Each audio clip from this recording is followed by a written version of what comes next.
ในตอนแรกของวันที่22ธันวาที่ผ่านมาท่านปริญญาเอกแก้วอุดรบุตรสิงคอนรองเจ้าแขวงคำมวนหัวหน้าปฏิบัติงานพิเศษแขวงพร้อมด้วยคณะและคณะภาคณะบรรษาทหารแขวงคำมวนได้เข้าร่วมงานเลี้ยงเฉลิมฉลองวันสร้างตั้งกองทัพประชาชนเวียดนามครบรอบ81 ปีที่กองปฏิบัติงานพิเศษ589บ้านผลสีทาเมืองทาแขกโดยให้การต้อนรับจากสหายพันโทเหวียนแทงบิงหัวหน้าการทหารกองปฏิบัติงานพิเศษ589กองบัญชาการทหารแขวงกวงจิสาธารณรัฐสังคมนิยมเวียดนามพร้อมด้วยคณะโอกาสดังกล่าวท่านพันโทเหวียนแทงบิงหัวหน้าการทหารกองปฏิบัติงานพิเศษ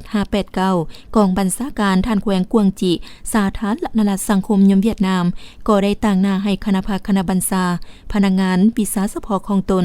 กล่าวต้อนรับคณะปฏิบัติงานพิเศษแขวงขมวนพร้อมด้วยคณะภาคกองบัญชาการทหารแขวงและแผนกการที่เกี่ยวข้องที่ได้ให้เกียรติมาร่วมงานเลี้ยงในครั้งนี้ซึ่งแสดงให้เห็นถึงความสามัคคีหักแพงด้วยไมตรีจิตมิตรภาพอันพิเศษในการช่วยเหลือซึ่งกันและกันพร้อมทั้งกล่าวแสดงความขอบใจในการเอาใจใส่อำนวยความสะดวกให้กองปฏิบัติงานพิเศษ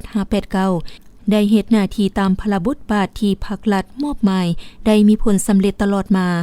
และโอกาสที่มีความหมายสำคัญนี้ท่านปริญญาเอกแก้วอุดรบุตรสิงคอนหัวหน้าคณะปฏิบัติงานพิเศษแขวงขมวนก็ได้ต่างหน้าให้คณะภาคองค์การปกครองคันแขวงก็คือคณะปฏิบัติงานพิเศษแขวงขมวนพร้อมด้วยคณะภาคณะบรรษาพนักงานหนักหบกองบัญชาการทหารแขวงขึ้นมีคำเห็นต่องานเลี้ยงเฉลิมฉลองวันสร้างตั้งกองทัพประชาชนเวียดนามครบรอบ81 ปีในครั้งนี้ซึ่งเป็นวันมูลเสื้อทางประวัติศาสตร์ที่สำคัญในภารกิจต่อสู้ปลดปล่อยชาติและสร้างสรรค์พัฒนาประเทศชาติของกองทัพประชาชนเวียดนามตลอดระยะ81 ปีทั้งเป็นการแสดงให้เห็นถึงความสามัคคีหักแพงและการร่วมมือรอบด้านระหว่างสองภาคสองชาติสองกองทัพว่ารวมว่าเฉพาะสองแขวงสองกองบัญชาการทหารแขวงขมวนกวงจิในการเพิ่มพูนคุ้นสร้างสายพัวพันมิตรภาพอันพิเศษให้ยืนยงและมั่นคงตลอดไป